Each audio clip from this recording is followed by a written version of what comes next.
Bonjour à tous. Alors, parlons maintenant un petit peu de l'Ayurveda.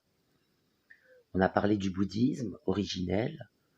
On n'a pas trop parlé de spiritualité orientale.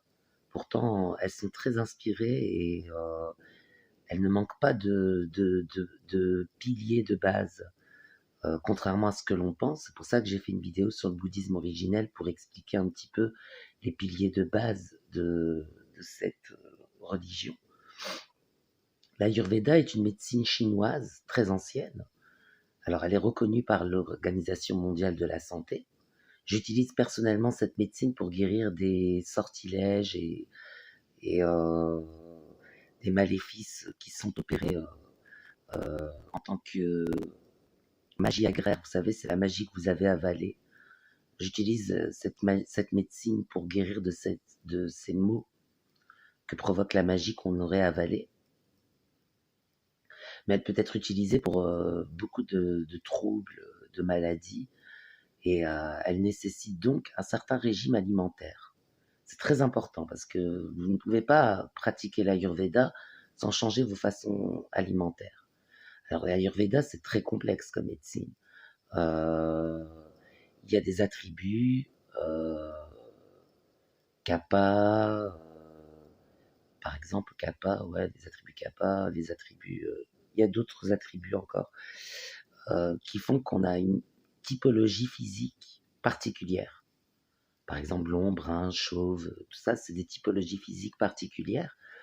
Mais donc, vous pouvez modifier ces typologies physiques en revenant à votre, comme j'utilise pour les maléfices, en revenant à votre nature. En fait, quand vous étiez jeune, vous aviez une apparence.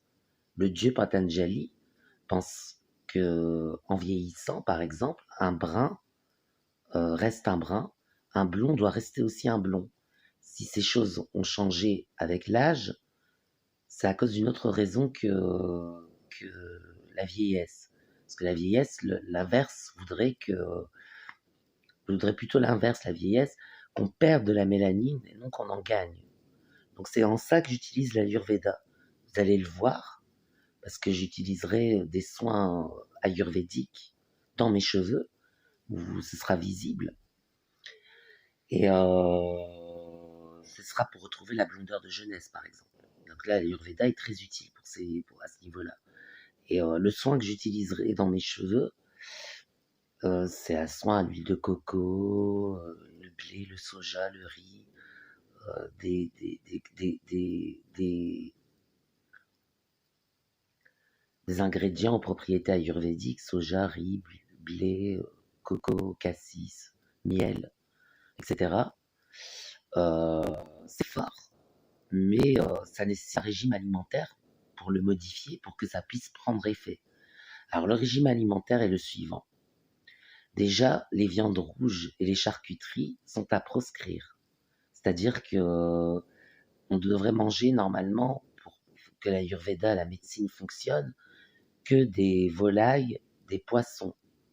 Donc pas de bœuf, pas de porc, pas de cheval, pas de charcuterie, voilà, de la volaille, du poisson, du lapin, ça marche. Pour l'Ayurveda, les viandes blanches. Ensuite, tout ce qui est éléments gras, comme il est riche en toxines, il faut les consommer avec modération, c'est-à-dire les fromages, les produits laitiers, à consommer avec modération. Préférez un lait écrémé à un lait qui a qu'encore sa crème. Préférez un fromage léger à un fromage comme le maroilles, par exemple, c'est super gras. Donc, préférez des fromages légers, au moins manger avec modération. Ensuite, les légumes à volonté, bien sûr. Certains aliments sont à prescrire, c'est-à-dire les épices, par exemple. Si vous épicez vos plats, c'est très bon pour la santé. Les alcools forts à proscrire aussi. Donc, utiliser uniquement les vins, les bières, avec modération également, parce que c'est pas l'état d'ébriété, est à proscrire. Et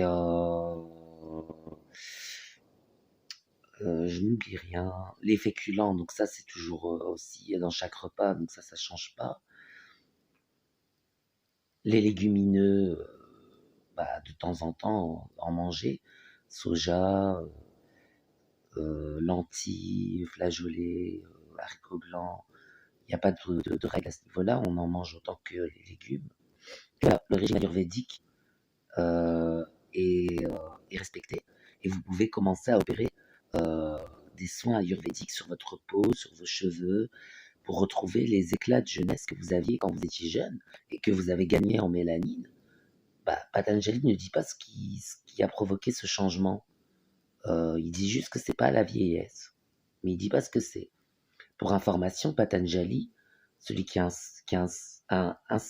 instruit qui a enseigné l'Ayurveda, qui a instruit donc les Chinois sur l'Ayurveda, était un serpent qui est devenu un homme. Il a changé d'apparence. Donc il enseigne vraiment des connaissances très poussées sur ces faits.